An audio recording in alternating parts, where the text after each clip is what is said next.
Hello दोस्तों, कैसे हैं आप लोग। उम्मीद करते हैं बेहतर होंगे, हेल्दी होंगे। दोस्तों आज हम डिस्कस करेंगे BA LLB जामिया का BA LLB 2019 का पेपर। पिछले पार्ट ए और पार्ट 1 और पार्ट 2 में आपने देखे थे 110 तक क्वेश्चन, ठीक है। और जो बाकी हैं 40 के क्वेश्चन वो इस पार्ट में हम लोग डिस्कस करेंगे। दोस्तों अगर आप लोगों ने मेरा चैनल नहीं सब्सक्राइब किया है प्लीज़ सब्सक्राइब कीजिए, लाइक कीजिए और शेयर कीजिए अपने दोस्तों के साथ भी, जिससे वो भी इससे वीडियो के माध्यम से बेनिफिट प्राप्त कर सके, ठीक है दोस्तों। चलिए दोस्तों डिस्कस करते हैं आज के जो 40 क्वेश्चन रह गए हैं जामिया BA LLB 2019 के पेपर के क्वेश्चन, उनको हम डिस्कस करेंगे। चलिए दोस्तों चलते हैं 111 क्वेश्चन नंबर 111 पे। दोस्तों क्वेश्चन नंबर 111 है, the object which one of the following writ is prevent to a person to hold public office which that person is not legally entitled to hold. मतलब दोस्तों ये कह रहा है कि अगर कोई पर्सन जो है इलीगली किसी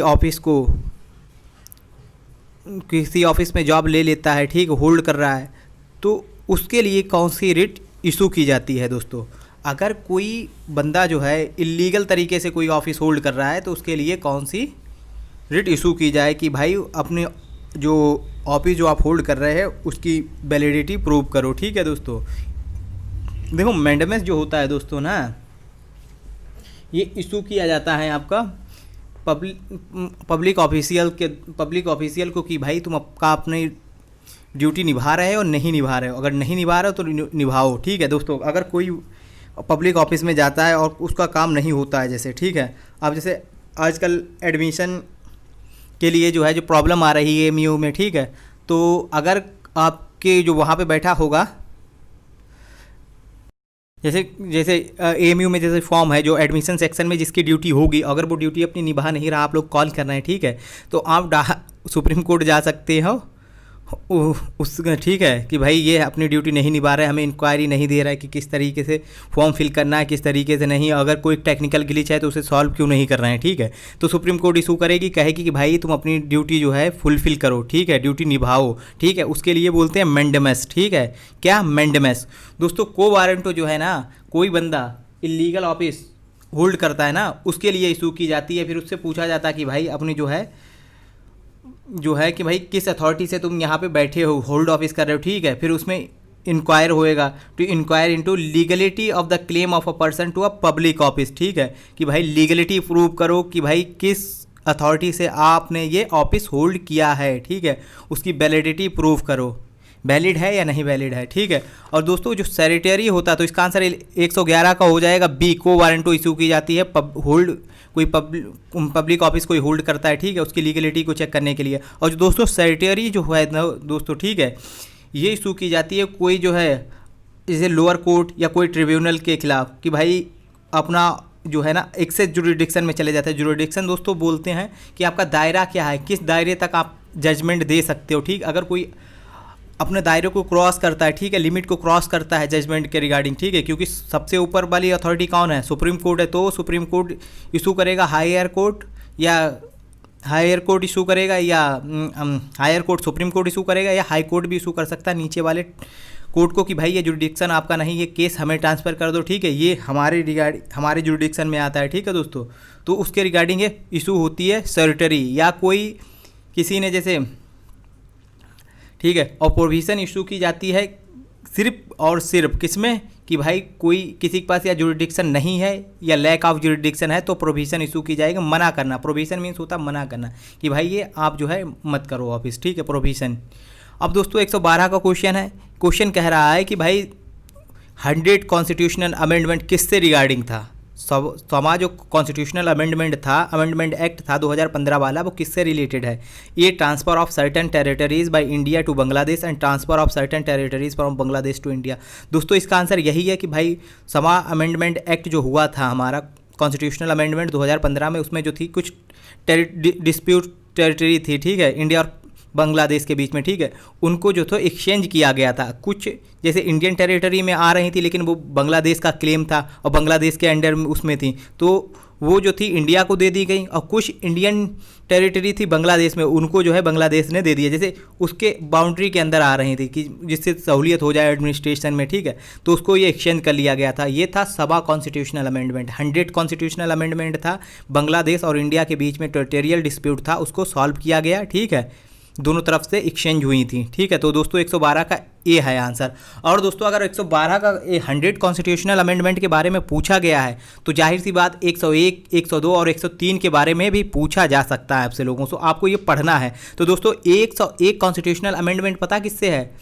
ये आपका है GST, goods and service tax, जो कि इनडायरेक्ट टैक्स है, जो कि 246 आर्टिकल में आता है, 246 ए आर्टिकल में आता है। कौन से आर्टिकल? 246 में। 101 कॉन्स्टिट्यूशनल अमेंडमेंट दोस्तों लिख लो, ये है तुम्हारा GST, goods and service tax से रिलेटेड है, ये इनडायरेक्ट टैक्स है, ठीक है। ये 246 आर्टिकल में आता है। और दोस्तों 102 कॉन्स्टिट्यूशनल अमेंडमेंट जो है ना दोस्तों, वो था तुम्हारा बैकवर्ड कमीशन से, national commission for backward classes, ठीक है। मतलब जो बैकवर्ड क्लासेस नहीं थी वो इससे पहले स्टेचरी कमीशन था, लेकिन अब उसे कॉन्स्टिट्यूशनल स्टेटस दे दिया गया है आर्टिकल नंबर 338 बी के तहत, ठीक है। अंडर आर्टिकल 338 338 बी के तहत, ठीक है। अब national commission for backward classes जो है ना, अब वो हो गया है तुम्हारा क्या? कॉन्स्टिट्यूशनल कमीशन, ठीक है। इसको कॉन्स्टिट्यूशन से पावर मिलती है। और दोस्तों जो 103 कॉन्स्टिट्यूशनल अमेंडमेंट है ना, जैसे अपर कास्ट है, जैसे लोअर कास्ट को भी रिजर्वेशन दिया गया, और SC ST OBC सबको दिया गया, लेकिन जो अपर कास्ट है उनको कास्ट के बेसिस पे नहीं दिया जा सकता। तो उन्हें दिया गया किसके बेसिस पे? उन लोगों को दिया गया है कि भाई इकोनॉमिकली वीकर सेक्शन जो भी है अपर कास्ट में, ठीक है, उनको दिया गया है 10% रिजर्वेशन आर्टिकल नंबर 103 के तहत, जो कि कॉन्स्टिट्यूशनल अमेंडमेंट हुआ था 2019 में। कब? 2019 में, reservation for economic weaker section, ठीक है। 103 आर्टिकल, 103 कॉन्स्टिट्यूशनल अमेंडमेंट, ठीक है। और 104 दोस्तों जो कॉन्स्टिट्यूशनल अमेंडमेंट है वो है तुम्हारा, जैसे SC ST को, ठीक है, SC ST को रिजर्वेशन मिलता है पार्लियामेंट और उसमें क्या ना स्टेट लेजिस्लेटिव में, ठीक है, कि भाई कुछ परसेंटेज जो है ना SC ST के लिए सीट रिजर्व हैं, उन पे कोई SC ST ही इलेक्शन लड़ सकता है, उन कॉन्स्टिट्यूंसीज से कोई दूसरा नहीं लड़ सकता, ठीक है। वो रिजर्वेशन जो था अब ख़त्म हो गया था जनवरी में, ठीक है। अब उसको जो है एक्सटेंड कर दिया गया है 10 साल के लिए और, ठीक है। तो उसके लिए जो है ना रिजर्वेशन एक्सटेंड किया गया है, किससे? SC STs के लिए जो रिजर्वेशन होता है पार्लियामेंट और स्टेट लेजिस्लेटिव में, ठीक है, उसको एक्सटेंड कर दिया गया 10 साल के लिए और। तो वो कौन सा कॉन्स्टिट्यूशनल अमेंडमेंट है? 104 कॉन्स्टिट्यूशनल अमेंडमेंट है 10 साल के लिए SC ST के लिए पार्लियामेंट और स्टेट लेजिस्लेटिव में जो रिजर्वेशन है उसके लिए 10 साल और बढ़ा दिया गया है, ठीक है दोस्तों। 112 का आंसर तो ए है, और उसके लिए आपको मैंने चारों एक्ट भी बता दिए हैं दोस्तों। अब चलते हैं क्या which article of the constitution of India abolish the practice of untouchability. Untouchability के लिए जो आर्टिकल है ना दोस्तों, उसके लिए कौन सा है? दोस्तों देखिए 20 कॉन्स्टिट्यूशनल अमेंडमेंट जो सबसे ऊपर है ना, वो तुम्हारा है protection in respect of conviction of offence. मतलब ये है कि भाई तुम ले गए कि तुम्हारे ऊपर किसी ने FIR की, ठीक है, और FIR की, पुलिस ने जैसे FIR लिख ली, अब तुम्हें मौका दिया जाएगा कि भाई तुम जो है अपने आप को प्रूव करो कि तुम इनोसेंट हो, अगर तुम्हें लगता है, ठीक है। तो उसमें तुम्हें डायरेक्ट कन्विक्ट नहीं किया जाए, तुम सिर्फ एक्यूज ही रहोगे कि जब तक कि कोर्ट तुम्हें गिल्टी ना मान ले, ठीक है। तो इसमें है आर्टिकल नंबर 20 में प्रोटेक्शन अगेंस्ट द कन्विक्शन, ठीक है। क्या है? कन्विक्शन से, कन्विक्शन मतलब कि भाई गिल्टी मानने से प्रोटेक्शन है, गिल्टी की तुम्हें एकदम नहीं माना जाएगा, तुम्हें अपना क्या नाम, सुनने का भी हक मिले, तुम्हें सुना जाएगा कोर्ट में, ठीक है। अपने आप को प्रूफ करो क्या कि तुम कन्विक्ट नहीं हो, ठीक है, अगर तुम्हें ऐसा लगता है। और आर्टिकल नंबर 20 है freedom of speech and expression से है, ठीक है। असेंबली से है, असेंबल होने का, एसोसिएशन बनाने का, मूवमेंट करने का, एक जगह से दूसरी जगह रेसिडेंस रहने का, प्रोफेशन का, ये आर्टिकल नंबर 19 में आता है दोस्तों, ठीक है। और article number abolition of titles, article number 18 है जो दोस्तों ना, abolition of title except military and academic. दोस्तों आर्टिकल नंबर 18 जो है ना, जैसे पहले लोग लगाते थे महाराजा, ठीक है, जमींदार, चौधरी, और भी टाइटल लगाते थे, लेकिन अब ये टाइटल नहीं लगा सकते। महाराजा हो गया, जमींदार हो गया, ठीक है, लंबरदार हो गया, ये पहले टाइटल लगाते थे, अब इस पर उसमें जो है रोक लगा दी गई कि भाई इनको नहीं लगा सकते हो आप, ठीक है। इसमें जो है डिस्क्रिमिनेशन होता, अपर कास्ट लोअर कास्ट भी आ जाता कि भाई ये लोग बड़े हैं ये लोग छोटे हैं। क्यों? क्योंकि हमें आर्टिकल इक्वलिटी बिफोर लॉ जो है ना वो कहता है भाई सारे लोग लॉ के हिसाब से इक्वल हैं, ठीक है। तो मतलब जो इस तरीके की भावना लाते हैं टाइटल्स उनको नहीं लगा सकते हो, सिर्फ मिलिट्री लगा सकते हो, एकेडमिक मार्शल हो गया, लेफ्टिनेंट जनरल हो गया, मतलब जो मिलिट्री देता है ना, महावीर चक्र ये देता है इस तरीके से, ठीक है, उनको आप लगा सकते हो, अदर कोई टाइटल नहीं लगा। और आर्टिकल नंबर 17 जो दोस्तों है वो है evolution of untouchability and provision of its practice. Article number 17 जो है ना वो कहता है कि भाई अनटचेबिलिटी और इसकी प्रैक्टिस को बिल्कुल बैन है, एवोल्यूशन समाप्त कर दी गई आर्टिकल नंबर 113, ठीक है। क्वेश्चन नंबर 113 का डी आंसर है, ये अनटचेबिलिटी एबॉलिश करने की बात करता है, abolish the practice of untouchability, article number 17। Question number है which among the following Indian constitutional amendment include 4 more language in the 8th schedule of the constitution of India. मतलब ये कह रहा है कि भाई कि 4 लैंग्वेज जो है ना 8th शेड्यूल जो आपका आता है जिसमें 22 लैंग्वेज अब प्रेजेंट टाइम में है, ठीक है, उसमें 4 लैंग्वेज जो कौन से अमेंडमेंट एक्ट के तहत जोड़ी गई थी ये पूछ रहा है दोस्तों। ये तुम्हारा कॉन्स्टिट्यूशनल अमेंडमेंट है 92 2003। कौन सा कॉन्स्टिट्यूशनल अमेंडमेंट है? 92, ठीक है, 2003 में हुआ था। इसमें आपकी लैंग्वेज जोड़ी गई थी बोडो, डोंगरी, संथाली और मैथिली। कौन कौन सी जोड़ी गई थी? बोडो, डोंगरी, संथाली और मैथिली, ठीक है दोस्तों। अब 114 का डी है आंसर। अब क्वेश्चन आता है writ of habeas corpus is an. Habeas corpus writ क्या है? हैबियस कॉर्पस एक रिट है जो कॉन्स्टिट्यूशनल रेमेडी है, लेजिस्लेटिव रेमेडी है, या एग्जीक्यूटिव रेमेडी है, या जुडिशियल क्वासी जुडिशियल रेमेडी है, ठीक है दोस्तों हैबियस कॉर्पस इशू की जाती है कि कोई भी आपको जैसे पुलिस ने पकड़ा, ठीक, आपको ऊपर हमने जैसे अभी बताया कि भाई आपको कन्विक्शन से राय प्रोटेक्शन ऑफ कन्विक्शन, मतलब कन्विक्शन होने से प्रोटेक्शन है, यह protection in respect of conviction for offence. Article number 20 जो कहता है क्या है? कन्विक्शन से, कन्विक्शन मीन्स होता है कि भाई आपको दोषी ठहराना, जब तक आप दोषी नहीं ठहरा बोले जा सकते जब तक आप कन्विक्ट ना हो जाओ, जब तक आपको कोर्ट जो है कन्विक्ट ना कर दे, गिल्टी मान ले, ठीक है, जब तक आपको एक्यूज ही माना जाएगा, आरोपी माना जाएगा, लेकिन कन्विक्ट नहीं, गिल्टी नहीं माना जाएगा, ठीक है। उसी तहत जब कोई उसके लिए क्या होगा? उसके लिए आपको कोर्ट को जाना पड़ेगा, ठीक है, कोर्ट को जाना पड़ेगा। तो जैसे आपको पुलिस ने पकड़ा, ठीक, आपको डिटेन कर लिया, तो आपको अब कोर्ट में पेश किया जाना चाहिए 24 घंटे के अंदर। ये हैबियस कॉर्पस कहती है कि भाई जब आप कोई पुलिस किसी को पकड़ती है, डिटेन करती है, तो उसको 24 घंटे के अंदर अपने उसकी जो है ना, उसको जो डिटेन किया गया है ना उसको प्रूव करो। 24 घंटे के अंदर बताओ कि किस केस में लाए हो, कि क्या इसके ऊपर चार्जेस लगाए हैं, ठीक है। अगर कोर्ट को लीगल लगता है तो कोर्ट उसे जो है जेल में भेज देगा, वरना उसे बेल दे देगा। पहले जो होता था कि भाई जैसे उसमें रॉलेट एक्ट में आया था कि भाई उसमें ट्रायल नहीं होता, पुलिस ने पकड़ लिया, आपको डाल दिया, ठीक है, ट्रायल होएगा तभी तो आपको अपने आप को इनोसेंट साबित करोगे ना। तो हैबियस कॉर्पस जो है आपको इनोसेंट होने का मौका देती है कि भाई 24 घंटे के अंदर पुलिस से कहती है कि भाई किनके चार्जेस पे से लाए हो तो वो बताओ, और उसको भी मौका देती है कि भाई ये तुम्हारे ऊपर चार्जेस सही हैं गलत हैं, तो उसकी तरफ से पैरवी करता है वकील, तो वो इनोसेंट साबित करने की कोशिश करता है। तो दोस्तों हैबियस कॉर्पस जो है क्या है? एक कॉन्स्टिट्यूशनल रेमेडीज़ है, लेजिस्लेटिव रेमेडी है, एग्जीक्यूटिव रेमेडी है, क्वासी जुडिशियल रेमेडी है। दोस्तों हैबियस कॉर्पस जो है ना ये तुम्हारा कॉन्स्टिट्यूशनल रेमेडीज़ है, आर्टिकल नंबर 32 और आर्टिकल नंबर 226 के तहत आपको ये दी जाती है, ठीक है। तो इसका आंसर होएगा 115 का ए वाला, क्या? कॉन्स्टिट्यूशनल रेमेडीज़ है। हैबियस कॉर्पस इशू की जाती है कि किसके लिए? कि भाई किसी की डिटेन कर लिया गया, किसी को पुलिस ने पकड़ लिया, उसकी लीगलिटी चेक करने के लिए। क्वेश्चन नंबर 116 लीगल प्रिंसिपल जो है, इसमें दोस्तों ये लीगल प्रिंसिपल और नीचे फैक्चुअल सिचुएशन दी है। आपको लीगल प्रिंसिपल को सही ठहराना है, आपको लीगल प्रिंसिपल के तहत ही आपको जो है ना इसका डिसीजन लेना है कि भाई लीगल प्रिंसिपल क्या है, आपको उसको सही ठहराना, चाहे वो लीगल प्रिंसिपल कॉन्स्टिट्यूशन के खिलाफ हो या कॉन्स्टिट्यूशन के कंसिस्टेंट हो, ठीक है, आपको उसी को सही ठहराना है। पहला है लीगल प्रिंसिपल, क्या है? Legal aid is the right and not a charity. पहले लीगल प्रिंसिपल पे फोकस करिए दोस्तों। लीगल एड क्या है? राइट है, तुम्हारा हक है, ठीक है, हक तुमसे कोई छीन ही नहीं सकता है। ये चैरिटी नहीं है कि आपने मनचाहा दिया या नहीं दिया। लेकिन हमारा लीगल राइट क्या है दोस्तों? राइट है। यहाँ पे चैरिटी नहीं है, या भीख तुमसे नहीं मांग रहे हम लीगल एड के लिए, ठीक है।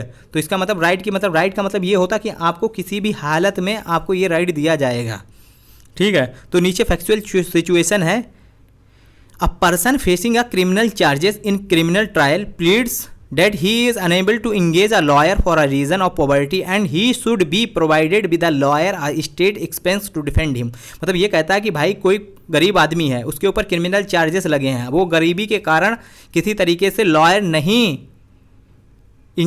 नहीं हायर कर पाता है, ठीक है। He should be provided with a lawyer at a expend to defend it. और उसको जो है कहता है कि प्रोवाइड कराना चाहिए लॉयर, किसके? एक खर्चे पे, स्टेट के खर्चे पे, और उसको टू डिफेंड हिम, तुम उसको डिफेंड करो, ठीक है। उसको डिफेंड करने के लिए, ठीक है। क्या कह रहा है कि भाई कोई गरीब आदमी है, लॉयर नहीं हायर कर सकता है, ठीक है, उसको स्टेट के खर्चे पे, स्टेट के एक्सपेंस पे वकील हायर किया जाए उसको डिफेंड करने के लिए। तो इसके ऑप्शन क्या होंगे दोस्तों? A, state is bound to him a lawyer as it is a matter of his right, ये है। बी है, state may refuse to pay the expenses of lawyer, ये तो रिफ्यूज कर ही नहीं सकता क्योंकि उसको चैरिटी थोड़ी दे रहा, वो तो उसका हक है, स्टेट को देना पड़ेगा, तो ये तो गलत हो गया।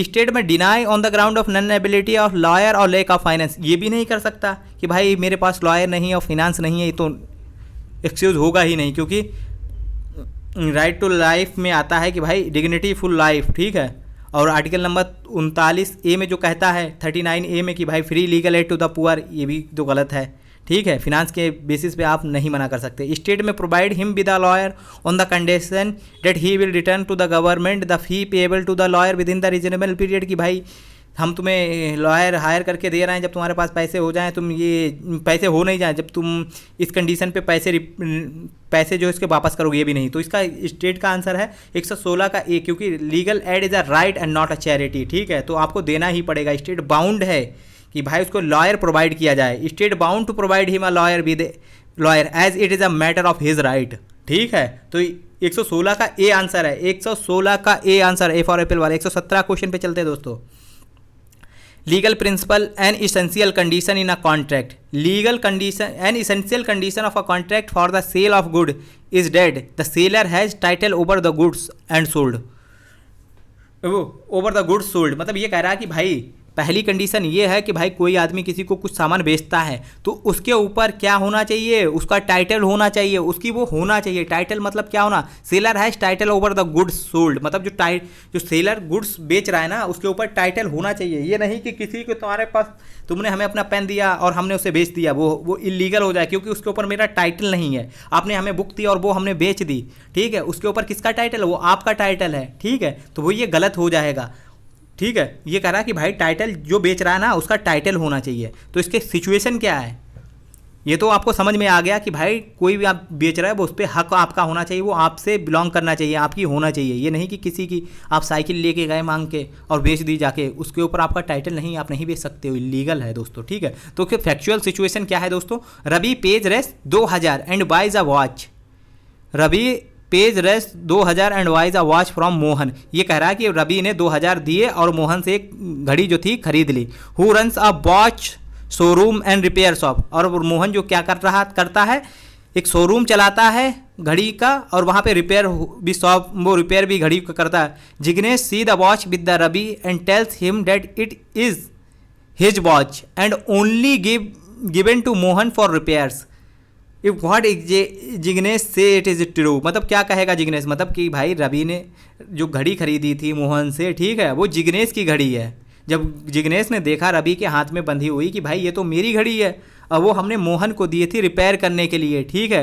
तो अब जिग्नेश के लिए क्या सही होगा? क्या Ravi is now the owner of the watch since he paid Rs 2000 for it? ये नहीं होगा, क्यों? ऊपर कह दिया गया कि भाई उसके ऊपर टाइटल नहीं है, तो बेचने वाली सामान जो है इलीगल हो जाएगा, लॉफुल ऑब्जेक्ट नहीं है, ठीक है दोस्तों। ये तो गलत है पहला वाला। Ravi is not the owner of the watch since Mohan did not have title to it, ये आंसर सही है, क्योंकि मोहन के पास टाइटल बेचने का था ही नहीं, वो तो जिग्नेश की घड़ी थी, ठीक है दोस्तों, ये आंसर सही लग रहा है। नीचे देख लेते हैं फिर भी क्वेश्चन दूसरे। Mohan must pay Jignesh 2000 since he sold Jignesh watch, ये भी गलत है। अब जिग्नेश की मर्जी है कि 2000 में बेचे, 3000 की बेचे। ठीक है, मोहन ने वो 2000 की बेची, जिग्नेश हो सकता है वो बिल्कुल ना बेचे, या जिग्नेश हो 5000 की बेचे। ठीक है, तो वो ये तो गलत है आंसर, ये तो नहीं होगा। ठीक है, मोहन मस्ट पे जिग्नेश रे 2000 since he sold Jignesh watch, Mohan पे करे जिग्नेश को दे, ये भी गलत है। तो दोस्तों इसका आंसर हो जाएगा ये, वो बी वाला आंसर होगा क्या, 117 का B. Ravi is not the owner of the watch since Mohan did not have a title to it, Ravi की वो वॉच है ही नहीं क्योंकि मोहन से जो उसने खरीदी थी तो वो मोहन जो था उसका टाइटल ही नहीं था। ठीक है, तो इसका आंसर हो जाएगा 117 का बी। क्या, 117 का बी फॉर बॉल वाला। 118 का दोस्तों है legal principle, where there is infringement of legal right of a person he gets the right to sue the wrongdoer for a remedy respective of any actual loss caused by. ये कह रहा है कि भाई कहीं भी आपका legal right violate होता है ना, तो तुम उसके खिलाफ केस कर सकते हो जिसने आपका राइट जो है वायलेट किया है, चाहे आपको लॉस हुआ हो या ना लॉस हुआ हो। क्या कि अगर कोई भी बंदा आपका लीगल राइट वायलेट करता है तो आप उसको स्यू कर सकते हो, मतलब उसके ऊपर केस कर सकते हो, चाहे आपको उस लीगल राइट जो वायलेट हुआ है उससे आपको मुनाफा हुआ या लॉस हुआ, लेकिन आप अगर लॉस नहीं हुआ फिर भी आपके उसके खिलाफ केस कर सकते हो। ठीक है, ये मैटर नहीं कि भाई आपको लॉस हुआ या नहीं हुआ, ठीक है, आपके ऊपर कोई फ़र्क पड़ा या नहीं पड़ा, ये नहीं मैटर करता, लेकिन आप उसने आपका लीगल राइट वायलेट किया तो आप उसके ऊपर केस कर सकते हो। तो फैक्चुअल सिचुएशन दोस्तों ये है, Seema is prevented from voting at an election, मतलब सीमा को जो है वोट करने से रोक दिया गया इलेक्शन में। The candidate she intended to vote wins the election, मतलब ये कह रहा है कि भाई किसी आदमी ने कि सीमा को किसी ने वोट करने से रोक दिया, ठीक है, लेकिन उसका कैंडिडेट जिससे वो वोट देने को थी वो जीत गया है। लेकिन ऊपर क्या कहा गया कि उसके ऊपर फैक्ट पड़े या ना पड़े, लेकिन इसने आपको लीगल राइट वायलेट किया है। ठीक है, लीगल राइट वायलेट किया तो आप उसके ऊपर केस करोगे। तो इसके ऊपर सिचुएशन ये है क्या, Seema legal right has been violated and she can sue the person who prevented her from voting. ठीक है, ये वाला ये सिचुएशन ये हो गया। बी है कि भाई सीमा जो है उसको सू कर सकती है क्योंकि उसने उसे लीगल राइट को वायलेट किया है वोट डालने से। ठीक है, ये तो आंसर सही यही आंसर है, लेकिन देख लेते हैं फिर भी। Since Seema candidate has won the election her right are not violated and she can not sue, ये भी गलत है क्योंकि भाई उसका लीगल राइट वायलेट हुआ, चाहे वो जीते या हारा है उसका कैंडिडेट, इससे मैटर नहीं करता। Since Seema is not the candidate her right are not violated if she is prevented from the, ये भी गलत है। The principle is not at all applicable in that case, ये भी गलत है। दोस्तों यही है कि भाई सीमा का लीगल राइट वायलेट हुआ है, चाहे उस पर इफेक्ट पड़ा, उसके ऊपर कोई इफेक्ट पड़ा हो या ना पड़ा हो, वो सू कर सकती है। ठीक आंसर ए वाला आंसर सही है। Seema is legal right, Seema's legal right has been violated and she can sue the person who prevented her from the voting. ठीक, 118 का ए वाला आंसर है। 119 का है the public trust doctrine is related to. दोस्तों पब्लिक ट्रस्ट डॉक्ट्राइन ये कहती है क्या, पब्लिक ट्रस्ट डॉक्ट्राइन जो है आपकी ये कहती है नेचुरल रिसोर्सेज जो है ना, जैसे रिवर हो गया, वेटलैंड हो गया, माउंटेन हो गया, बिलोंग्स टू ऑल पीपल। क्या, जो नेचुरल रिसोर्सेज है जैसे रिवर हो गया, फॉरेस्ट हो गया, वेटलैंड हो गए, माउंटेन हो गए ना, जो नेचुरल रिसोर्स हैं, belongs to all people and they are trustee and not the owner. दे किसके लिए कह रहा है, सॉवरेन के लिए। पब्लिक जो है इसकी ट्रस्टी है। Use sustainable and left for future generation, मतलब क्या ये कहता है कि भाई नेचुरल रिसोर्सेज जो है ना, ये जो है रिवर, वेटलैंड और माउंटेन जो है ना, ये ऑल पीपल के हैं, सबके हैं। अगर ठीक है, एंड दे आर ट्रस्टी, और जैसे हम लोग ट्रस्टी हैं इसको, ठीक है ट्रस्टी हैं लेकिन ऑनर नहीं। ट्रस्टी ऑनर में ये होता है कि भाई वो चीज़ जो है ना जिसका वो ट्रस्टी है वो उससे बिलोंग नहीं करती है, समझ रहे, वो सिर्फ एक ये कह दिया कि भाई तुम्हारे अंडर में है बस। Use sustainable and left for future generation. ठीक है, वो तुम जिसको ये तुम्हारे अंडर में ट्रस्ट के अंडर में जो चीज़ आती है ना उसको तुम सस्टेनेबल यूज़ करो और आने वाली जनरेशन के लिए आप छोड़ दो। ये नहीं कि भाई इतना यूज़ कर लो इतना यूज़ कर लो, वो गलत है। ठीक है, कि वो एग्जॉस्ट हो जाए पूरा। जैसे रिवर है, रिवर का पानी गंदा होता चला जा रहा है, इससे बीमारी फैल रहे हैं, लेकिन वो रिवर की हमारी जनरेशन की थोड़ी है, वो फ्यूचर जनरेशन के लिए भी रहें। ठीक है, समझ रहा है दोस्तों, क्योंकि सस्टेनेबल का यही मतलब होता है कि इस तरीके से कोई चीज़ को यूज़ करो, आने वाली फ्यूचर जनरेशन जो हमारी ना उससे महरूम ना हो। महरूम मतलब कि हो कि उससे उसके लिए भी रहें, महरूम ना हो। ठीक है दोस्तों, पब्लिक ट्रस्ट डॉक्ट्राइन ये कहती है। अब ये जैसे आपकी माउंटेन हो गया, फॉरेस्ट हो गया, एक गवर्नमेंट के अंदर आती है, तो उसका गवर्नमेंट जो है ना क्या है, ट्रस्टी है। क्या गवर्नमेंट जो है ना पब्लिक ऑफिसेस होल्ड करते हैं, वो पब्लिक ट्रस्ट जो है ना, जैसे गवर्नमेंट है उसके अंडर वेटलैंड आते हैं। ठीक है, माउंटेन एरिया जो है ना वो किसके अंदर आती है, उसकी क्या गवर्नमेंट के अंडर आती है। फॉरेस्ट किसके आते हैं, फॉरेस्ट डिपार्टमेंट के आते हैं, फॉरेस्ट डिपार्टमेंट। लेकिन वो फॉरेस्ट डिपार्टमेंट जो है उसका ऑनर नहीं है, ट्रस्टी है। कौन है, ट्रस्टी। ये फोकस करना, ऑनर नहीं है। अगर आपने जैसे अब फॉरेस्ट डिपार्टमेंट कहे कि हम तो यहाँ पे अपना घर बनाएंगे, ये वाला ऑफिस सर के लिए, ये वाला दूसरे के लिए, ये नहीं, क्यों, क्योंकि वो उसका ट्रस्टी है, ऑनर नहीं है। ठीक है, और वो सारी जो फॉरेस्ट का रिसोर्सेज हैं वो पूरी पब्लिक ऑल इंडिया के लिए है। समझ रहे हो दोस्तों, यही कह रहा है। तो public trust doctrine is related to public offices. Public offices जैसे फॉरेस्ट डिपार्टमेंट से, वेटलैंड डिपार्टमेंट से। ठीक है, इसी तरीके से। ठीक है, ये पब्लिक ऑफिसेज से रिलेटेड है। ये दोस्तों एक केस हुआ था doctor Kamal Nath case versus MC Mehta में। ये हुआ था कि कुछ फॉरेस्ट लैंड था दोस्तों। ठीक है, उस समय ये एक मिनिस्टर थे कमलनाथ। ठीक है, इन्होंने कुछ एरिया में, कुल्लू एरिया है, वहाँ पे फॉरेस्ट था, उसको हटा के अपना जो था लैंड, वो एक होटल तैयार करके बना दिया गया था। ठीक है, वो उस समय मिनिस्टर थे, तो भाई वो होटल बना दिया गया वहाँ पे। उस आगे चल के वो नदी को प्रॉब्लम हुई, अपना पानी जैसे बाढ़ आड़ नहीं आती, तो उन्होंने नदी का जो था, नदी जिस एरिया से जा रही थी ना उसका चेंज कर दिया, रुख ही चेंज कर दिया नदी का। ठीक है, तो उसमें MC मेहता ने केस किया था और doctor Kamal Nath versus MC Mehta case में जजमेंट दिया गया था कि भाई आप मिनिस्टर हो, तो ये मिनिस्टर हो, फॉरेस्ट मिनिस्टर जो हो, तो आप इसके ऑनर नहीं हो, आप एक ट्रस्टी हो। ठीक है दोस्तों, ये क्वेश्चन था। उम्मीद करते हैं क्वेश्चन समझ में आ गया होगा। 119 का D। 120 क्वेश्चन है दोस्तों। Which of the following country enacted a law in August 2016 providing for a right to register marriage of Hindu. दोस्तों ये बांग्लादेश में वो पाकिस्तान में हुआ था। कहाँ हुआ था, पाकिस्तान में। ठीक है दोस्तों लंबा होता जा रहा है वीडियो। क्वेश्चन नंबर 121 का, India's first court annex mediation centre was establish. दोस्तों एनेक्स कोर्ट मेडिएशन सेंटर ये होता है, जैसे हमारे कोर्ट पे आजकल बहुत ज़्यादा बर्डन हो गया, बहुत ज़्यादा केस पेंडिंग में पड़े रहते हैं, 10-20 साल लग जाते हैं। ठीक है, अब इतना, क्योंकि हमारी इतनी इफेक्टिव पुलिस भी नहीं कि सारे केसेस के सबूत इतनी जल्दी दे दे। ठीक है, या कोई दूसरी एजेंसी जो इससे रिलेटेड हैं वो जल्दी सारे प्रूफ दे दे और केस हो जाए, तो इससे बहुत ही डिले होता रहता है। ठीक है, तो कोर्ट जो अब हमारी वो है, क्या नाम नहीं आ रहा है, जुडिशरी है, फोकस करती है कि दोनों पार्टियों को म्यूचुअली अंडरस्टैंडिंग के साथ एक एग्रीमेंट पे आ जाना चाहिए और अपना डिस्प्यूट जो है ना सॉल्व कर लें। क्यों 20 साल 10 साल पड़े रहें किसी पचड़े में। ठीक है, इससे दोनों पार्टियों को नुकसान भी होगा। ठीक है, इसी के लिए court annex mediation centre establish किए गए हैं कि भाई कोर्ट के बाहर ही अपनी सहमति के साथ, ठीक है, एक मीडिएटर होगा, दोनों लोगों को एक सुझाव देगा कि भाई इस एग्रीमेंट पे आज सहमत हो जाओ, इस वाले पे सहमत हो जाओ और अपना केस जो है बाहरी ही कोर्ट के बाहर ही सॉल्व कर लो। ठीक है, ये कोर्ट चाह रही है। ठीक, और ये कोर्ट कर भी रही है। ठीक है दोस्तों, तो इसको जो पहला court annex mediation centre establish किया गया था वो चेन्नई में मद्रास हाई कोर्ट ने इस्टेब्लिश किया था। कब, चेन्नई 2005 में। तो इसका आंसर हो जाएगा 121 का C आंसर। ठीक है, 121 का C।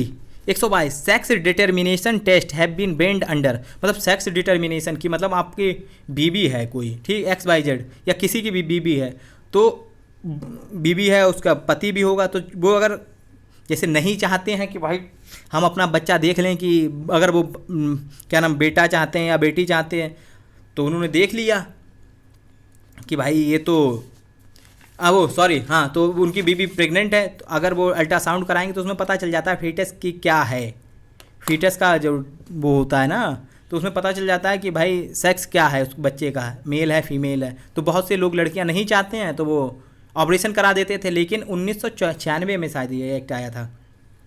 सॉरी, वो उसमें 1996 में एक्ट आया था, pre conception and pre natal diagnostic technique provision of sex selection. मतलब कि भाई इस एक्ट के तहत आप जो है सेक्स का सिलेक्शन नहीं कर सकते और सेक्स सिलेक्शन जो है एक क्राइम बना दिया गया था। ठीक है, ठीक, इसी एक्ट के तहत pre conception and pre natal diagnostic technique, मतलब प्री नताल मतलब बर्थ से पहले सेक्स सिलेक्शन जो है ना वो इलीगल है इंडिया में। किसी भी तरीके से आप चेकअप नहीं करा सकते कि बच्चा क्या है क्या नहीं, और ना ही उसे गिरा सकते हो। ठीक है, तो ये क्वेश्चन आया था। क्यों? क्योंकि इससे हमारा जो है ना सेक्स रेशियो, मतलब मेल और फीमेल का प्रोपोर्शन जो है ना वो कम होता जा रहा है। जैसे इंडिया में जो बड़े लोग हैं, जैसे हमारे लोग, जैसे बड़े लोग और बच्चे हैं एक साथ है, ठीक है, ओवरऑल सेक्स रेशियो पता क्या है? 1000 वीमेन और 1000 आदमी पे 943 वीमेन है। कितनी? 943। सेक्स रेशियो क्या है? 943 है। वीमेन का 943 है, और मतलब 1000 आदमी हैं तो उन पे सिर्फ 943 वीमेन आ रही हैं फीमेल। ठीक है, तो ये सेक्स रेशियो हो गया। और चाइल्ड सेक्स रेशियो मतलब अंडर 5 ईयर्स एज जो है ना वो, उसमें वीमेन और भी कम, बच्चियों की पैदाइश कम, मतलब कम हो रही है, या बच्चे नहीं पैदा करना चाह रहे पहले ही सेक्स सिलेक्शन कर लेते हैं, और अगर बच्ची है तो उसे मतलब उसका ऑपरेशन करा देते हैं। तो बच्चों का सेक्स सिलेक्शन, वो चाइल्ड सेक्स रेशियो पता कितना है? 919 है दोस्तों। ठीक है, अंडर 5 ईयर। तो हमारा कितना कम है, उसी को रोकने के लिए कि भाई उसी के लिए ये आया था, एक्ट आया था, pre conception and pre natal diagnostic technique provision of sex selection act. 122 का ए आंसर है दोस्तों। 122 का ए आंसर है। Right to vote in India is based on the principle of, right to vote किस पे बेस करता है? Restricted franchise. देखो राइट टू वोट है यूनिवर्सल फ्रेंचाइज पे आता है कि भाई चाहे तुम किसी भी जेंडर से हो, किसी भी कास्ट से हो, अगर आप 18 ईयर्स के ऊपर हो तो उसके लिए सारे लोगों के लिए एक सा है। यूनिवर्सल मतलब सामान है। ठीक है, किसी भी कास्ट से हो, किसी भी सेक्स से हो, जेंडर से हो, मतलब ठीक है, किसी भी रीजन से हो, उससे मैटर नहीं करता। आपका अगर इंडियन सिटीजन और 118 साल के ऊपर है तो आप वोट डाल सकते हो। तो इसे बोलते हैं यूनिवर्सल एडल्ट फ्रेंचाइज। दोस्तों 124 का है दोस्तों, अ लोक अदालत इज डिफरेंट फ्रॉम अदर। देखो लोक अदालत जो होती है ना, जैसे मैंने आपको ऊपर बताया कि भाई सहमति के साथ लोगों को, मतलब म्यूचुअल अंडरस्टैंडिंग, म्यूचुअल एग्रीमेंट के साथ किसी भी डिस्प्यूट को सॉल्व कराती हैं। ठीक है, तो उसमें जो है लोक अदालत का कोई भी अपना डिसीजन नहीं होता। वो आपको कंडीशन देती थी कि भाई अगर नुकसान किसी का हुआ तो उससे बता देंगे भाई इतना कंपनसेशन दे दो, ये नहीं कहेंगे दो, तुम अगर दे सकते हो तो दे दो। ठीक है, और ये जैसे कंडीशन दे देंगे बहुत सी, जैसे ये कहेंगे कि भाई तुम लोग जो है अपने आप ही सहमति के साथ ऊपर आज किसी एग्रीमेंट पे सहमत हो जाओ और अपना जो डिस्प्यूट हो उसे सॉल्व कर लो। ये लोक अदालत करती हैं। अगर वो अपना डिसीजन नहीं देंगी तो आप उनके डिसीजन को कहीं कोर्ट में चैलेंज नहीं कर पाओगे। समझ रहे हो? अगर वो अपना डिसीजन देंगी तो करोगे, लेकिन आप लोग तो अपनी सहमति के साथ आए हो। सिर्फ उन्होंने एक कंडीशन दे दी थी, एक माहौल प्रोवाइड करा दिया, एक फोरम दे दिया कि भाई यहाँ आके आप लोग जो हो अपना जो है डिस्प्यूट सॉल्व कर सकते हो। ठीक है, ये है। तो आप उसकी, जब वो कोई डिसीजन नहीं देंगी तो आप उसके डिसीजन के खिलाफ कहीं मतलब उनके जो है ना जज जो सहमति के साथ आए हो ना उसको कहीं चैलेंज नहीं कर सकते हो। अगर आप चाहते हो कि भाई नहीं मानना चाहते हो कि भाई जो एग्रीमेंट हुआ, तो आप जाके अपनी न्यू पिटीशन जो है कोर्ट में दे सकते हो। उसके हिसाब से फिर केस चलेगा, जो भी होएगा वो आपको डिसीजन दिया जाएगा। तो दोस्तों ये लोक अदालत क्या है? Because it is a decision can not be challenge in any court of law. समझ गए? क्यों? लोक अदालत कोई जजमेंट अपना देती ही नहीं। क्यों? वो पार्टी पे डिपेंड करता है कि किस कंडीशन के साथ अपने मैटर को सॉल्व कर लेते हैं, म्यूचुअल एग्रीमेंट के साथ। ठीक है, तो उसके कोर्ट को उसका जो एग्रीमेंट हुआ है ना उसको चैलेंज नहीं किया जा सकता। ठीक है, तो इसका आंसर हो जाएगा A, because it decision can not be challenge in any court of law. ठीक है, 124 का ए आंसर है। Criminal law act 2013 incorporated in the IPC new sexual offense like. दोस्तों एक 2013 में जो एक्ट जो था आईपीसी का, criminal amendment act, sexual offence से रिलेटेड, तो इसमें एसिड अटैक वाले विक्टिम को भी क्राइम मान लिया गया था। क्या? एसिड अटैक वालों को भी। ठीक है, सेक्शन 326 ए के तहत की क्या है इसका? Section 326 A of the IPC Indian penal code में जो था एसिड अटैक को क्राइम मान लिया गया था। ठीक है, अब 125 का ए आंसर है। 126 का चलते हैं।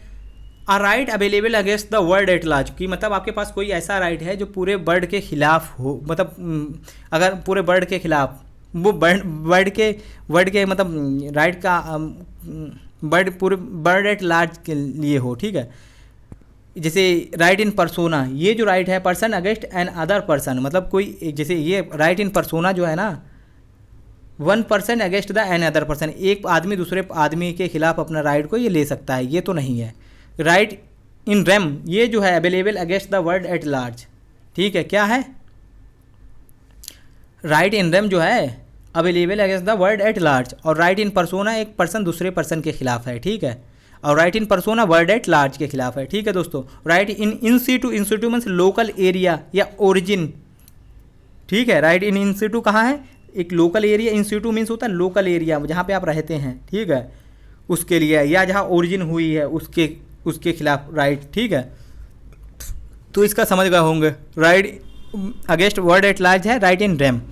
126 का ए आंसर है। 127 full form of TRIPS is related to, दोस्तों ये वर्ल्ड ट्रेड ऑर्गेनाइजेशन का जो है ना एक एग्रीमेंट है, trade related aspect of intellectual property right, क्या है, बी वाला आंसर है दोस्तों, trade related aspect of intellectual property right, मतलब इंटेलेक्चुअल प्रॉपर्टी राइट की जैसे किसी ने इनोवेशन किया है, ठीक है, तो उसको पेटेंट मिल जाए, ठीक है, किसी ने कॉपी की वो किसी ने बुक लिखी है तो उसके बुक को कॉपीराइट मिल जाए, ठीक है, किसी ने अगर ट्रेड मार्क है तो उसे ट्रेड मार्क में जैसे ट्रेड किसी ने मार्क अपना बनाया है किसी ब्रांड का तो उसे ट्रेड मार्क मिल जाए, ठीक है। ये है world trade related aspect of intellectual property right, जिससे कि है हमारा इनोवेशन में लोग इंटरेस्टेड हों कि भाई हाँ जो हम इनोवेशन कर रहे हैं उसको कोई कॉपी नहीं कर रहा, उसका हमें फ़ायदा मिल रहा है, ठीक है दोस्तों। 127 का बी। 128 का दोस्तों है which was the first country to abolish capital punishment, ऐसे कौन सी कंट्री है जिसने कैपिटल पनिशमेंट एबॉलिश की सबसे पहले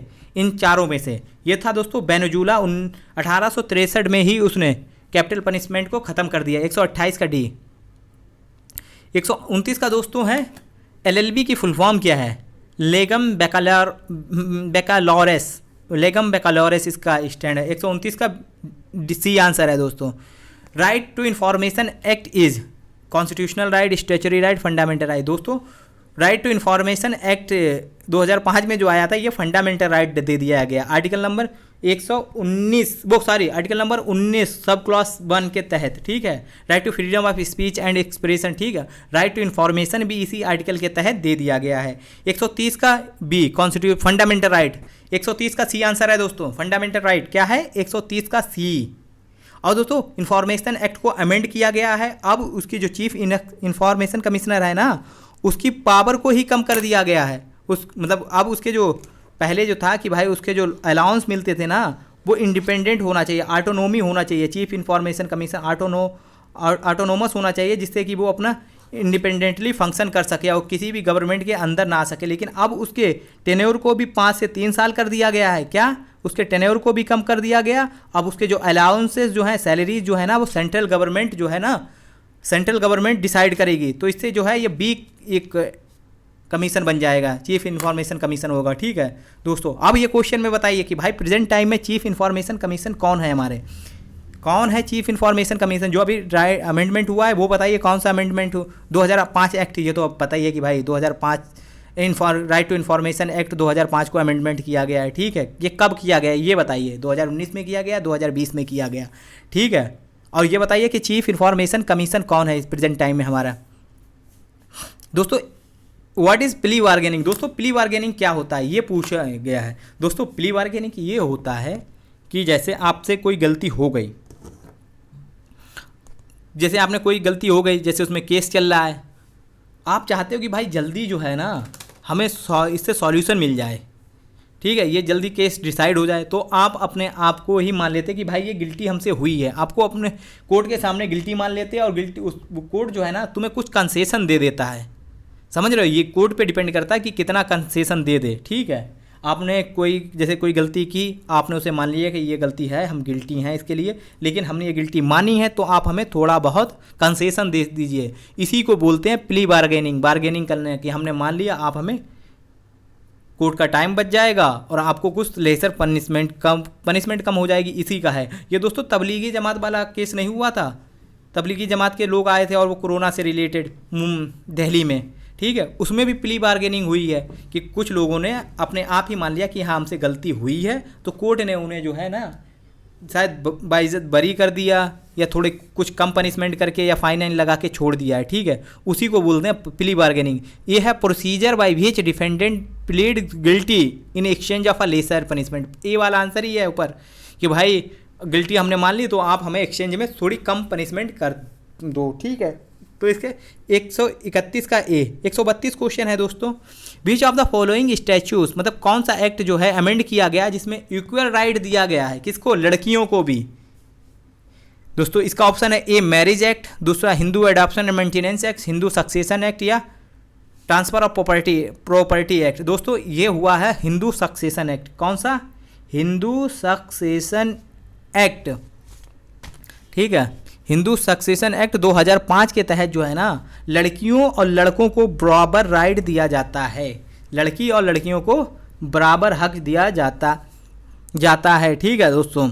हिंदू सक्सेशन एक्ट 1956 का जो है ना उसको अमेंड किया गया 2005 में और प्रोवाइड किया गया empowered the Hindu daughter and women to have equal share in ancestral property, मतलब जो भी तुम्हारी पुश्तैनी प्रॉपर्टी है ना, वीमेन और डॉटर को इक्वल हक, मतलब बराबर का हक दिया गया कि आप अपने एंसेंटर की प्रॉपर्टी से आप बराबर हो, जितना लड़का है उतना ही बराबर के हकदार हो, मेल हो, ठीक है दोस्तों। अब दोस्तों एक केस आया है अभी,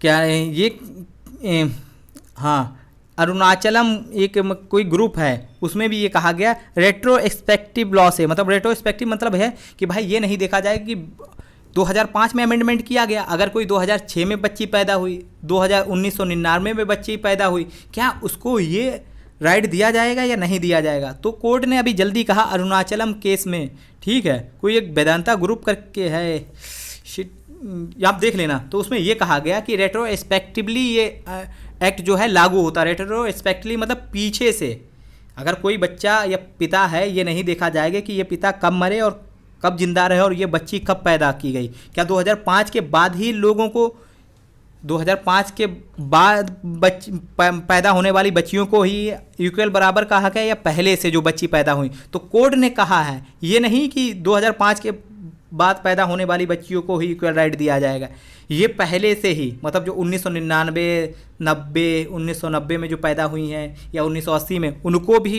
इक्वल राइट दिया जाएगा। हिंदू सक्सेशन एक्ट 1956, ठीक है, उसको अमेंडमेंट किया गया 2005 में और इक्वल राइट वीमेन को दिया गया प्रॉपर्टी में, ठीक है दोस्तों। अब कभी भी पैदा हुई, अगर कोई मेरी बहन हक मांगना चाह रही तो मांग ले अपने भाइयों से कि भाई ये मेरा हक है, ले सकती है, ठीक है। कोर्ट ने अभी जल्दी इसमें अपना फैसला सुनाया गया। अरुणाचलम केस में, अरुणाचलम मुरुगप्पा अरुणाचलम देख लेना दोस्तों, 7 दिन पहले का ये 113 का क्वेश्चन है दोस्तों। 132 का सी फॉर कैट वाला आंसर है। The Hindu succession act 1956 amendment किया गया था 2005 में और 2005 में ही इक्वल राइट दिया गया दोस्तों। 133 का है question, when 2% descendant from a common ancestor were different wives they are related to, मतलब एक है कि भाई बाप की, मतलब 2% है, पिता सेम है और मदर जो है अलग अलग है, तो उसमें क्या रिलेशन, क्या किस तरीके का होएगा, स्पेंडिया relationship, half blood, full blood या यूटेरिन ब्लड। मतलब दोस्तों अगर माँ अलग अलग हैं दोनों की और बाप सेम है, ठीक है, तो उसको बोलते हैं हाफ ब्लड, क्या, हाफ ब्लड, ठीक है। तो दोस्तों 133 का बी। 134 पे क्वेश्चन पे चलते हैं। In India cyber terrorism an offence punishable under the, किसके अंडर है दोस्तों, ये है आपका पनिशेबल कि अगर कोई साइबर क्राइम करता है तो वो पनिशेबल किस एक्ट के थ्रू होगा, ये होगा दोस्तों इंफॉर्मेशन टेक्नोलॉजी एक्ट 2000, ठीक है, अमेंडमेंट हुआ था 2008 में एंड क्रिमिनलाइज साइबर टेररिज्म, ठीक है, क्या हुआ था, ये साइबर क्राइम को क्रिमिनलाइज कर दिया गया था। साइबर, अगर कोई साइबर गलत करता है तो उसे क्राइम मान दिया गया था, अमेंडमेंट किया गया था, ठीक है। द इंफॉर्मेशन टेक्नोलॉजी एक्ट 2000 और अमेंड कब किया गया, 2000 को, साइबर क्रिमिनलाइज साइबर टेररिज्म, ठीक है। और पोटा है दोस्तों दोस्तों ये हाँ, cyber terrorism in an offence punishable under the information technology act amended 2008 और क्रिमिनलाइज साइबर टेररिज्म, इसमें 2008 में टेररिज्म को क्रिमिनलाइज कर दिया गया था। ठीक है दोस्तों, इसका आंसर होगा 134 का ए। पोटा दोस्तों रिलेटेड है prevention of terrorism act 2002, prevention of terrorism. और दोस्तों टाडा जो है ना, terrorism and disruptive activities prevention act 1987, ये भी टेररिज्म के लिए। इंडियन पेनल कोड तो भाई पूरा लॉ ही है। ठीक है, 134 का दोस्तों है ए। 135 दोस्तों, एक्स्ट्राडिशन ट्रीटी मीन्स, एक्स्ट्राडिशन क्या होता है दोस्तों?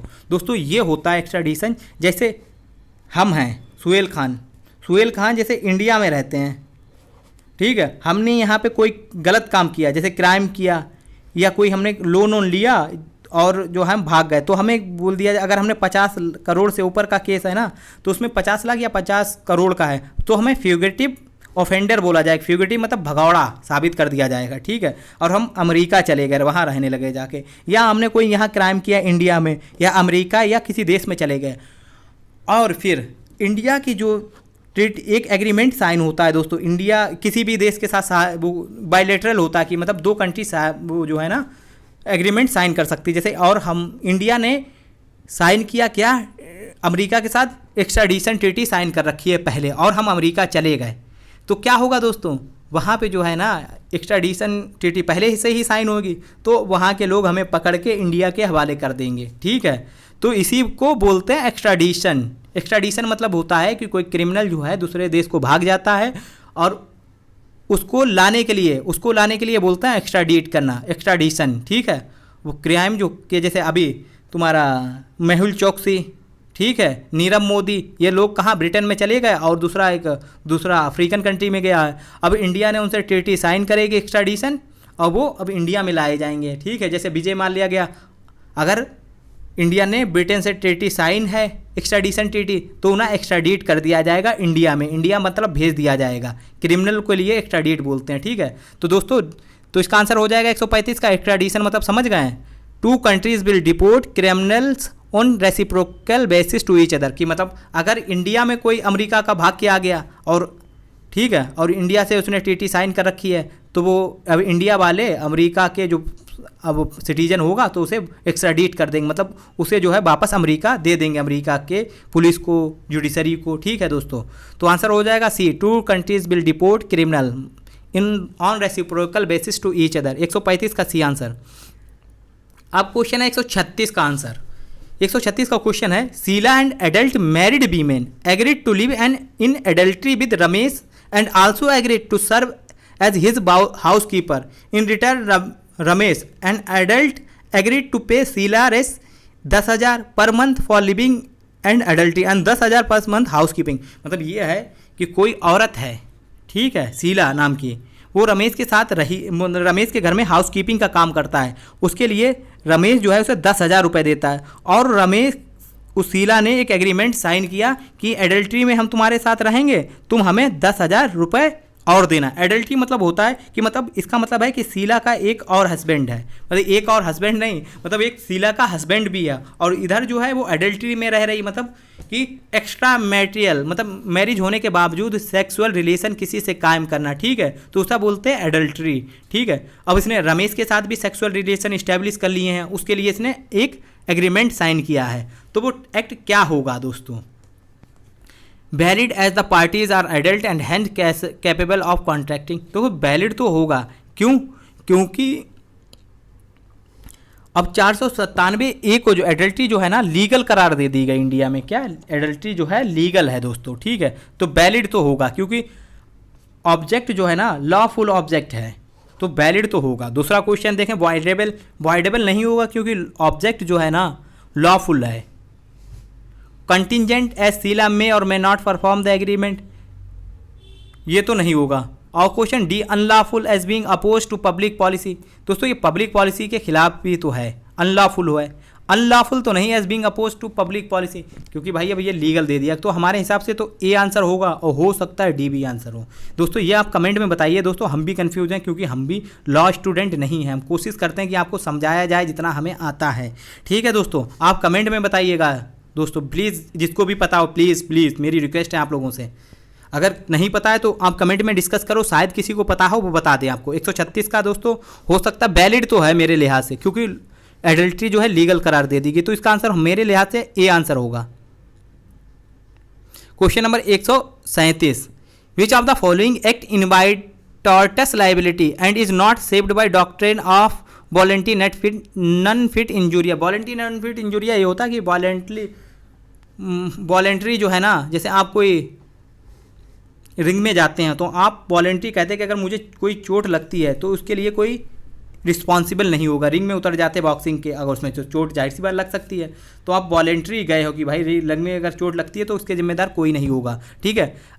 टॉर्टस liability not saved by volenti non fit injuria, मतलब किसे नन फिट इंजूरिया नहीं कह सकते हैं इसमें, ठीक है। पहला, surgeon amputates the limb of patient to save the life, मतलब कोई सर्जन है, कोई सर्जरी करता है, ठीक है, किसी को लाइफ को बचाने के लिए, तो इसमें दोस्तों वॉलेंट्री ही सर्जरी कराते जाके हैं, ठीक है, ये तो सही है। इसमें जो है वॉलेंट्री नॉन फिट इंजूरिया कहे होगा, ठीक है दोस्तों। B, injury is caused by playing fighting with naked sword at religious function, भाई अपने आप ही रिलीजियस बहुत से मतलब फंक्शन होते हैं, जैसे दोस्तों फंक्शन क्या मतलब रिचुअल्स होते हैं, परफॉर्म किए जाते हैं, वो तो वॉलेंट्री होते हैं, इसमें भी नहीं लगेगा। Injury is caused by player to a football match, उसमें भी आप जाते हो, ठीक है, आप टिकट लेते हो, आपको पता भी होता है कि भाई मेरी तरफ बॉल आ सकती है, तो वॉलेंट्री आप जाके बैठ के देखते हो सकता है फिर इंजर्ड हो जाओ, नहीं भी हो तो इसमें भी वॉलेंट्री नॉन फिट इंजूरिया लगेगा, ठीक है। Injury is caused while performing lawful act under a contract, अगर कोई आप लॉफुल एक्ट परफॉर्म कर रहे हो, ठीक है, एक्ट के तहत, तो अगर हो जाता तो उसमें वॉलेंट्री नहीं बोला जाएगा मेरे लिहाज से। अब क्वेश्चन अगर ये गलत हो सकता है, हो भी सकता है, बी वाला तो पता नहीं दोस्तों। 137 का ए या डी वाला जहाँ तक है मेरे लिहाज से, अगर आपको पता तो आप भी बताइएगा। क्वेश्चन नंबर 138 क्वेश्चन क्या है दोस्तों, Muslim man under personal law can not marry, दोस्तों मुस्लिम मैन जो है अंडर लॉ किससे शादी नहीं कर सकते हैं। A Jews, B Christian, C an adultery idolaters और अ फायर वर्शिपर, या ऑल ऑफ द अबव। दोस्तों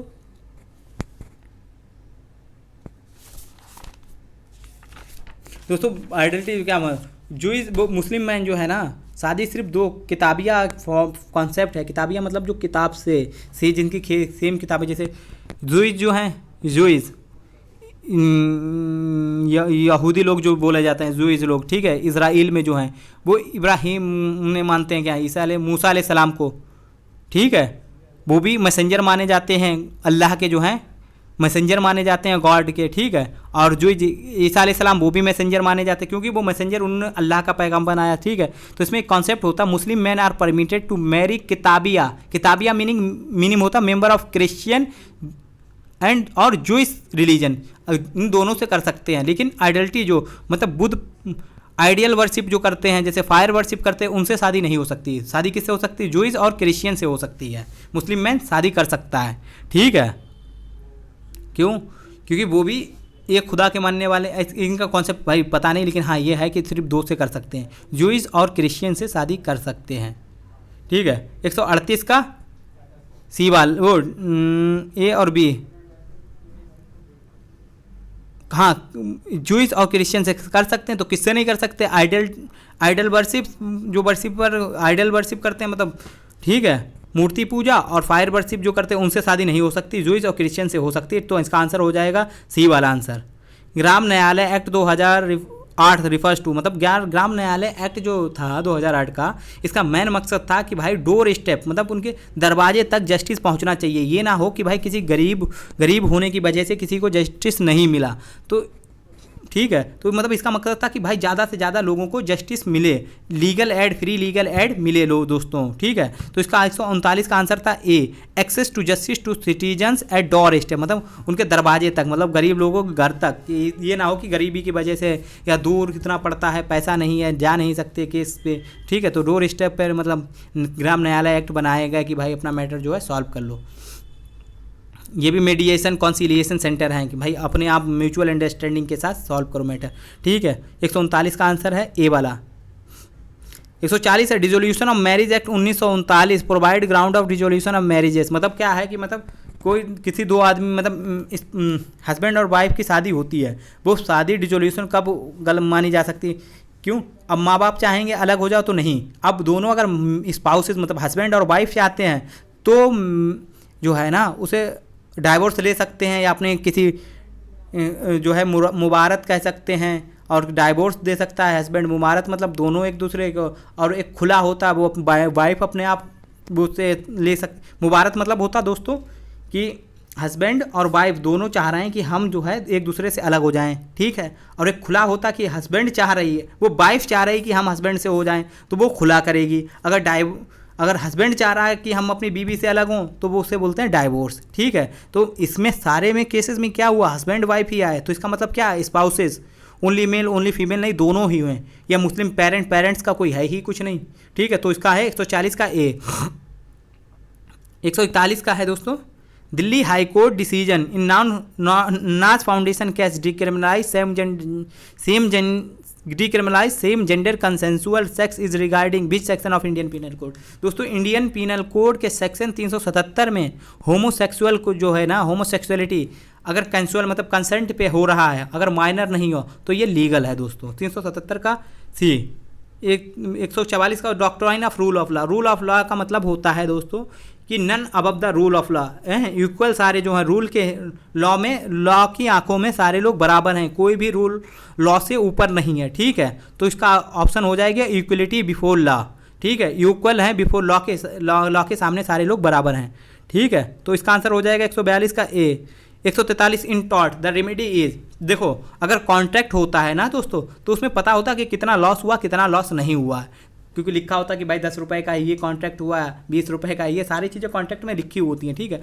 अगर टॉर्ट होता तो उसमें अनलिक्विडेटेड, उसमें पता नहीं होता कि भाई कितना, जैसे आप जा रहे हैं, आपकी वजह से कोई आपकी नेग्लिजेंस की वजह से कोई नुकसान हो जाता है किसी को, ठीक है, तो वो अनलिक्विडेटेड होता है, ठीक है। उसको कोर्ट डिसाइड करेगा कि भाई इतना है लॉस, इतना नहीं है। अगर कोई कॉन्ट्रैक्ट को अगर आपने वायलेट किया है, इन्फ्रिंजमेंट किया है, तो उसमें पता होता कि भाई अगर ये करोगे तो इतनी पेनल्टी, ये करोगे तो इतनी पेनल्टी, ठीक है। तो ये होगा इन टॉट अनलिक्विडेटेड डैमेजेस, ठीक है,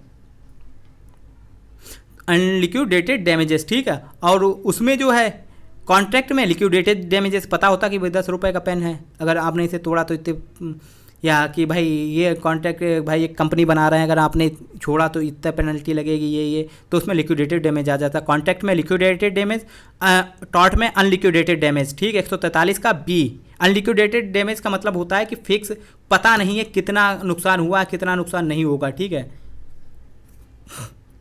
दोस्तों। 144 का the competition act was passed in 2002 to replace. देखो कंपटीशन एक्ट जो है ना, इसने एक कंपटीशन कमीशन बनाया है, देखता रहता है कि भाई कोई ऐसी कोई कंपनी तो नहीं है जिससे जो मेल प्रैक्टिस कर रही हो अपने प्रोडक्ट को प्रमोट करने के लिए, ठीक है। इतना सस्ता दे दिया है कि भाई दूसरी कंपनी को नस्तो नाबूद कर दो, जब हमारी अकेली कंपनी रह जाएगी तो हम आराम से जी चाहेंगे जितने का सामान बेचेंगे। अगर 2 कंपनी है तो कंपटीशन होएगा, फेयर प्राइस पे देना पड़ेगा। अगर अकेली है कोई कंपनी, अगर तुम और आपको कोई चीज़ ज़रूरत है तो अगर बहुत सी कंपनियां हैं तो आप एक पे बार्गेनिंग कर लोगे, दूसरे पे चले जाओगे। अगर एक ही कंपनी है तो आपको वहीं से लेना पड़ेगा प्रोडक्ट, ठीक है। तो उसमें क्या होगा, रॉन्ग प्रैक्टिस हो जाएगा। इसीलिए ये competition the competition act was pass in 2002, इसने रिप्लेस किया था the monopolies and restrictive trade practice act 1969। तो दोस्तों 144 का ए आंसर हो जाएगा। In legal parlance the term mens rea means, मतलब मेंस रिया का मतलब पूछा गया है दोस्तों। मेंस रिया गिल्टी माइंड इसका मतलब होता है, ठीक है। मेंस रिया मतलब होता है गिल्टी माइंड, तो इसका आंसर हो जाएगा D, mental element of crime. 146 को दोस्तों, when a master is held for a wrongful act of his servant the liability is. दोस्तों ये माना जाता है कि कोई भी एम्प्लॉय है, मतलब कोई भी नौकर है और अपने सर्वेंट वो मालिक के यहाँ रह रहा है, और उस नौकर से जब तक रह रहा है ड्यूरिंग वर्किंग आवर अगर कोई काम गलत होता है तो उसके जिम्मेदार मालिक होगा, ठीक है। तो इसे बोलते हैं वाइकेरियस लाइबिलिटी। क्या बोलते हैं दोस्तों, वाइकेरियस लाइबिलिटी। और दोस्तों स्ट्रिक्ट लाइबिलिटी होता है कब, जब कोई स्केप हो जाए, कोई जैसे आपने कोई कुत्ता कुत्ता पाला है, ठीक है, वो आपके घर से बाहर चला जाए और किसी को काट ले, तो उसके लिए होगा स्ट्रिक्ट लाइबिलिटी इंडिविजुअल के खिलाफ, ठीक है। क्या होगा? Strict liability. कुत्ता जाए और किसी को जाके काट लेता है, कि घोड़ा है, ठीक है, और जाके बाहर आपका कोई कुत्ता है अगर जाता है बाहर और दूसरे घर वालों को काट लेता है, उसमें स्ट्रिक्ट लाइबिलिटी होगा। स्केप मतलब स्ट्रिक्ट मतलब इसके मतलब स्केप हो जाए, कि आपके घर से कुत्ता स्केप हो गया, दूसरे घर में गया और काट लिया जाएगा, तो स्ट्रिक्ट लाइबिलिटी बोलते हैं दोस्तों।